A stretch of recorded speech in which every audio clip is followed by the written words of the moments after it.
cartographique de Langue de France et d'ailleurs de 2019. L'occitan, langue officielle du consulat de Montpellier, 2016. La recherche en occitan à l'Université de Montpellier, 2015, pour citer les plus récentes, parmi plusieurs d'autres publications. Le titre de sa communication est « Voyelles moyennes et alternance vocalique en occitan ». Merci beaucoup Hervé, je te laisse la parole. Merci. Je remercie tout d'abord les organisateurs pour ce colloque et en particulier toi, Vanessa, pour m'avoir invité justement à parler d'un aspect du vocalique de l'occitan. Alors bon, je vais faire un bref panorama du fonctionnement des voyelles moyennes de l'occitan et plus spécifiquement de la place de la diphtongaison conditionnée au sein de ce système vocalique. Alors, il s'agit d'une étude en cours, mais je fais ici l'hypothèse que cette diphtongaison conditionnée de « et » et « o » ouvert dont le développement se fait entre le XIIe et le XIVe siècle en occitan, est à mettre en lien avec un bouleversement plus général des oppositions classiques pour les voyelles moyennes en occitan. Donc, le système vocalique de l'occitan ou de l'occitano-roman, si on y intègre le catalan, se distingue, comme le portugais et le sarde d'ailleurs, par l'absence de diphtongaison dite romane, des voyelles moyennes ouvertes toniques issues de O et E, bref, latin, en syllabes ouvertes. On a peiro, mel, des, pot, etc. Alors, à la différence alterner diphtongo-romane sous la tonique et voyelles simples en position autochtone, l'occitan ne connaît majoritairement, pour ces mêmes voyelles moyennes, qu'une alternance entre des voyelles toniques ouvertes O et E et des voyelles atones fermées OU et E. Vous avez quelques exemples, jok, jua, podi, puden, etc. Voilà. Donc, en l'absence de diphtongue, l'opposition aussi d'aperture entre « et « et » occupe également une place essentielle dans le vocalisme occitan. Il faut distinguer « set » de « sit »,« pel » de « pil »,« des » de « dis », etc. Parmi les langues romanes, l'occitan présente la spécificité de connaître aussi un phénomène de diphtongaison, dite conditionnée, lorsque les voyelles brèves O et E du latin sont suivies d'une palatale. Vous avez quelques exemples, nueit, nuech, fuelio, uel, piech, cialis. On notera au passage d'ailleurs que cette diphtongaison conditionnée de l'occitan se produit précisément là où la diphtongaison romane a été bloquée ailleurs, dans un contexte de syllabes fermées. Alors cette diphtongaison n'apparaît pas vraiment comme un nouveau système d'opposition entre voyelles toniques diphtonguées et voyelles atones simples, mais semble occuper plutôt une place marginale ou secondaire par rapport aux oppositions classiques d'aperture liées à la tonique. Alors, même s'il est difficile d'affirmer avec certitude ce qui motive cette diphtongaison, on verra dans tous les cas qu'elle ne remet pas en cause le système d'opposition classique basé sur l'aperture vocalique. Mais ce n'est sans doute pas un hasard si cette diphtongaison a eu lieu à un moment, justement, où le système vocalique de l'occitan a connu un bouleversement au Moyen-Âge.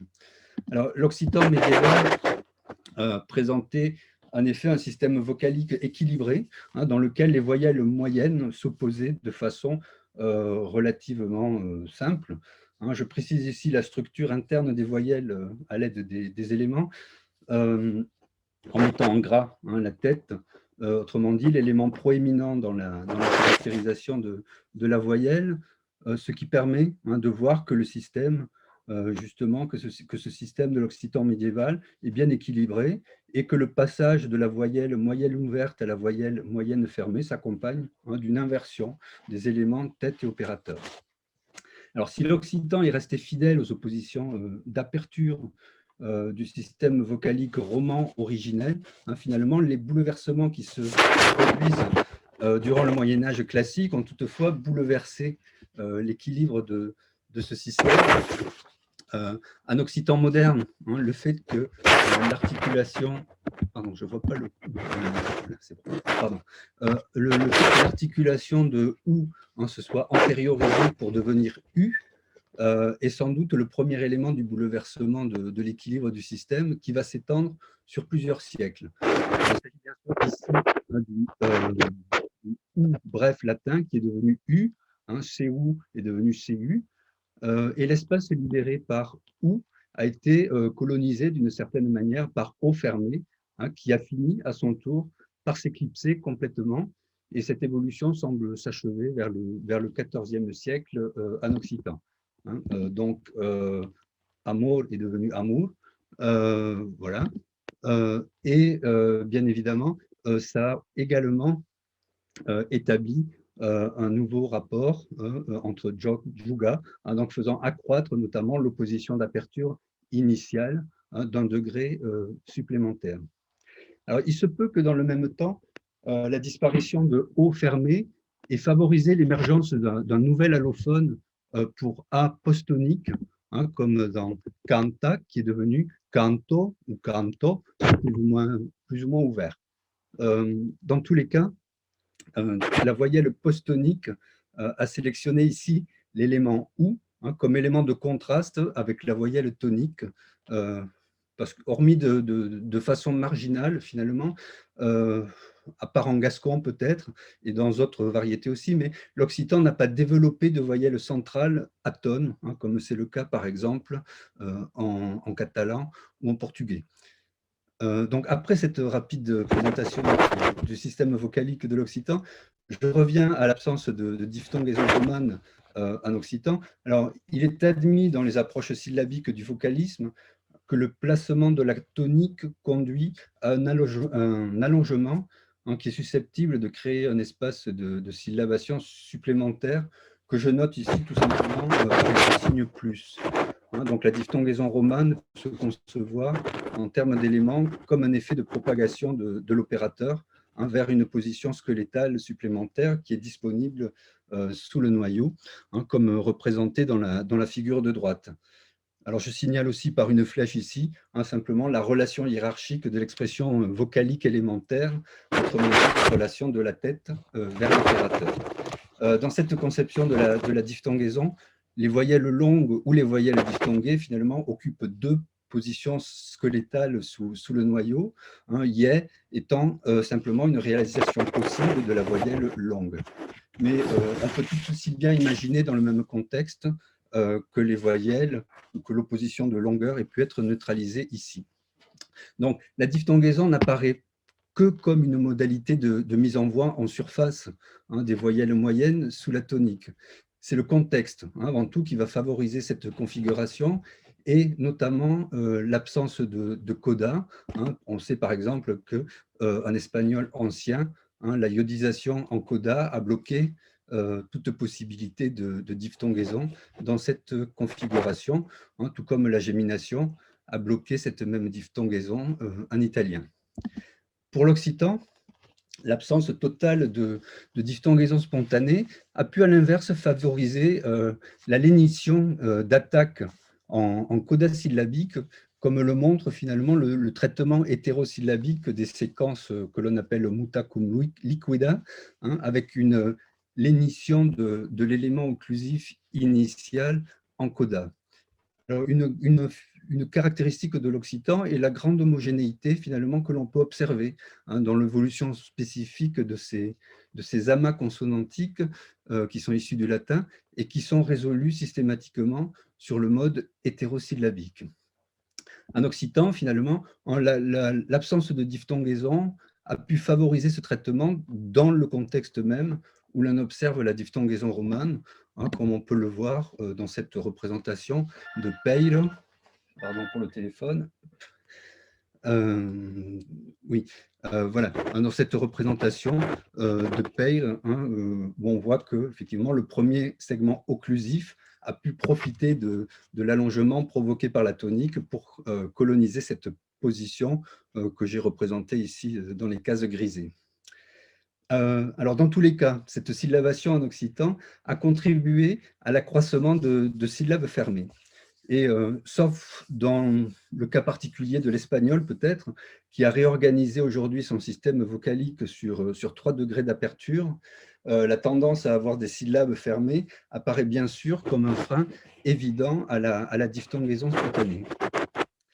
Alors, on a, bon, bien sûr, là, je vais passer vite, mais pour plusieurs raisons, finalement, le format syllabique CVC, ou autrement dit, la présence de syllabes fermées, est sans doute plus fréquent en occitan que dans les autres langues romanes du Sud. Il y a bien sûr les Vita comme liquida que nous venons de voir. Il est également possible de faire l'hypothèse que le maintien de la diphtongue latine, hein, vous en avez quelques exemples ici, formant une syllabe fermée, joue un rôle hein, dans l'équilibre du système vocalique de l'occitan en protégeant la voyelle A, hein, à l'inverse de l'espagnol, par exemple, ou du français, qui connaissent une fermeture de la diphtongue latine jusqu'à O fermé. Je passe rapidement sur les autres évolutions qui montrent simplement hein, la fréquence des formes de type CVC en occitan. Donc, comme je l'ai dit, si A, hein, l'élément A, reste l'élément proéminent attaché à la tonique dans la caractérisation des voyelles moyennes, la représentation du passage de la voyelle E en position atone hein, rend compte du renversement de cette relation. Avec le bouleversement du système vocalique de l'occitan au Moyen-Âge, hein, c'est précisément cette réciprocité qui a disparu pour la voyelle O avec la disparition du O fermé. Hein. Ce bouleversement se manifeste au niveau élémentaire par l'abandon ou par la neutralisation de A comme opérateur possible pour la voyelle atone. L'opposition tonique-atone hein, se manifeste donc par un degré supplémentaire ici de hauteur. Alors, il se peut, comme je l'ai déjà évoqué, hein, que cette disparition de l'opposition classique pour O tonique et atone ait favorisé l'évolution de A post-tonique vers O en sélectionnant l'élément OU hein, pour marquer la hauteur ou la tension plus élevée de la voyelle A en position post-tonique. Autrement dit, en profitant du vide hein, laissé par le passage de O fermé à OU, cette distinction par la hauteur, finalement, ayant la même fonction que la centralisation des voyelles atones que l'on trouve dans d'autres langues. Désolée, il y a un petit bruit de fond parfois, on ne sait pas ce que c'est. Ah bon, désolé. Un bruit de frottement, je ne sais pas si tu touches ton micro ou… Ils sont près du micro. Ah, peut-être, c'est ça. Ce n'est pas très gênant, mais on entend de temps en temps. Merci de me le signaler. Oui. J'essaie de me reculer pour voir si ça va mieux. Oui, j'en étais là, oui, c'est ça. Donc, dans certaines variétés d'occitan, cet arrondissement que vous voyez là de apostonique en haut a d'ailleurs aussi pu se généraliser à toute position atone, hein, comme le montre la représentation graphique des A atones ici, que j'ai signalé en gras, hein, dans cet extrait d'un texte de Claudi Peyrot, hein, qui est un poète millavois du XVIIIe siècle. Alors, dans cette zone de Millau et plus largement dans les variétés septentrionales languedociennes, A est également passé à O, hein, devant les nasales, sous la tonique, comme en rend compte la forme irogne hein, que vous avez à la fin en bas, le troisième exemple sur le tableau. Hein, et dans cette même variété, ce qui est intéressant, c'est qu'on observe aussi la présence d'une diphtongaison de O en O, hein, comme dans pork. Hein. Alors la carte hein, que vous avez là rend compte justement de cette diphtongaison de O en O. Voilà. Alors, dans le cas du languedocien septentrional qui est présenté ici, hein, cette diphtongaison, autrement dit la remontée au niveau segmental de l'opérateur, apparaît comme une modalité de distinction indispensable finalement entre le atonique de montagne, montagne ici, et le haut de bosque, hein, donc de bosque, diphtongué sous la tonique, qui semble contribuer ici précisément à rééquilibrer hein, le système vocalique. Pour en revenir à la diphtongaison conditionnée, il est possible de faire l'hypothèse que la disparition du système classique d'opposition des voyelles moyennes a conduit à devoir reconsidérer les oppositions entre tonique et atone, et que la diphtongaison conditionnée a participé finalement au rééquilibrage des écarts entre voyelles dans des proportions peut-être identiques à celles que l'on vient d'observer pour cette diphtongaison plus tardive, hein, de haut en haut dans certaines variétés occitanes septentrionales. Dans le cas de la diphtongaison conditionnée de O et de E, on a clairement affaire à la propagation d'une composante mélodique issue de la coda sur la voyelle adjacente, en devenant opérateur de la voyelle tonique. Hein, l'élément palatal I, issu du glide, impose le lieu d'articulation de la voyelle qui est antériorisée. En revanche, on remarque une fois de plus que cette nouvelle interaction mélodique n'affecte pas le rôle central de A comme tête de l'expression vocalique. Autrement dit, l'effet fermant de la palatale reste limité. Alors, dans la mesure où l'ancien opérateur OU n'est plus directement associé à la voyelle, hein, il acquiert la possibilité d'être relié à une position squelettale supplémentaire du noyau dont l'élément I prend la tête ici. Il est donc possible de concevoir que ce processus de diphtongaison conditionnée permet à l'élément opérateur OU de polariser les effets de l'élément I comme tête, tout en préservant le rôle de A comme expression proéminente de la voyelle. On pourrait dire que d'une certaine manière, la diphtongaison contribue à mettre en place un bouclier qui protège l'élément A des effets fermants de la palatale en déviant le tir de la cible principale. Hein, on voit en effet que dans d'autres contextes, l'occitan n'est pas exempt des effets de fermeture qui sont liés au iode en coda, notamment en position atone, où les diphtongues fermantes justement tendent à fermer les voyelles, mais le phénomène est aussi observable sous la tonique, où la voyelle A pu remonter d'un degré, comme en gascon, par exemple, où fact donne hate, mais sans aller toutefois jusqu'à la fermeture en E. Alors, c'est le même processus que pour O qui est à l'œuvre dans la diphtongaison de E, dans le tableau de gauche ici. Autrement dit, les effets du glide sont polarisés par le premier segment de la diphtongue ouvrante, permettant ainsi de protéger l'élément A et donc aussi l'aperture maximale de la voyelle. Alors aujourd'hui, cette diphtongaison conditionnée de « a fini par perdre son caractère alternant en position atone et tonique, et il est possible d'évaluer cette évolution en lien avec l'affrication finale, dans les formes telles que lietch, que vous avez dans le tableau de droite.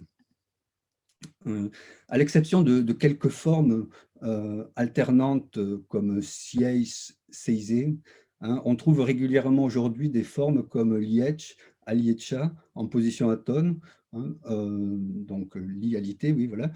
Et dans les années 1400 encore, finalement, le petit thalamus de Montpellier indiquait leitière, autrement dit litière sans diphtongaison, face à lietch diphtongué. Alors, on peut considérer aujourd'hui que cette diphtongaison a rejoint le fonctionnement de « ouvert ou fermé en position tonique et atone », et finalement que la diphtongaison n'a plus aucune fonction distinctive. Il n'en va pas de même, par contre, pour la diphtongaison de O, de O ouvert. Et à ce titre, il est intéressant d'étudier cette diphtongaison en relation avec la double évolution de cte, latin en occitan, qui, après être passé partout par le stade iode-t, a pu connaître un phénomène d'affrication dans la partie orientale et septentrionale du domaine. Dans laquelle, dans le nord, on trouve fatch, comme on a hecho en espagnol. Alors, cette isoglosse fight fatch en rouge orangé là, sur la carte termine sa course entre Béziers et Narbonne, ici. On voit sur cette carte qu'une même zone de transition peut présenter les deux formes fatch et nuate. Je donne les formes ici. C'est représenté par la flèche, la ville de Groyer dans le Tarn. Dans cette variété languedocienne, On note que les voyelles hautes E, I, U et la voyelle basse A, autrement dit les voyelles qui ne sont pas concernées par la diphtongaison conditionnée, se trouvent précisément dans des formes qui ont avancé jusqu'au stade de l'affrication. Hein, Dretz, Fats, Lats, Ditz, Brutz, etc. Hein, ces affriqués se sont d'ailleurs dépalatalisés à Groyer. On voit dans le même temps que les formes diphtonguées issues de haies ouverts ont connu le même traitement, signe sans doute que le glide n'est plus partie prenante ici dans la diphtongaison, comme je le disais juste avant.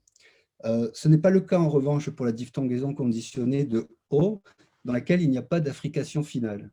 Alors, on peut y voir le signe que la relation d'interaction mélodique entre le iode final et le noyau vocalique continue de fonctionner, même si les diphtongues se sont par ailleurs monophthongés. Hein. Ici, on a nate et non pas nuate, et bait avec forcition du premier élément de la diphtongue en attaque, et non pas uate.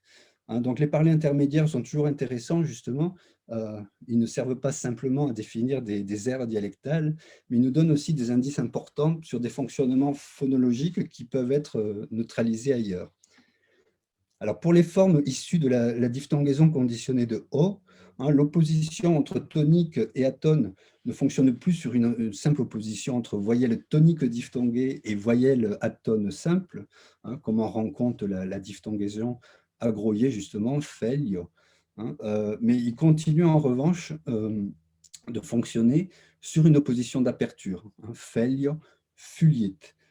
Si l'on met côte à côte les deux produits de haut ouvert, avec ou sans diphtongaison, hein, on s'aperçoit que l'écart d'aperture de 2 degrés entre tonique et atone restait inchangé dans la forme qui a connu la diphtongaison conditionnée, à la différence près que I, hein, a antériorisé le lieu d'articulation pour la forme anciennement diphtonguée. Dans un cas comme 5 dans... minutes, Hervé. Oui, alors j'arrive. Oui.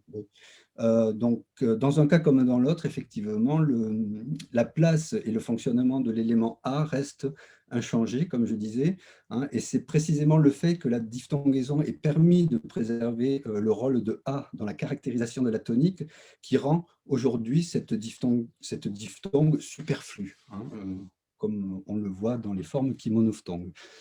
Bon, dans tous les cas, effectivement, je dirais, hein, et je conclus finalement, que la diphtongaison conditionnée occitane n'a pas été en mesure de modifier le système classique d'opposition des voyelles moyennes de l'occitan. Elle a sans doute seulement contribué à l'équilibre et à la réorganisation du système vocalique dans un moment de bouleversement du système au Moyen-Âge.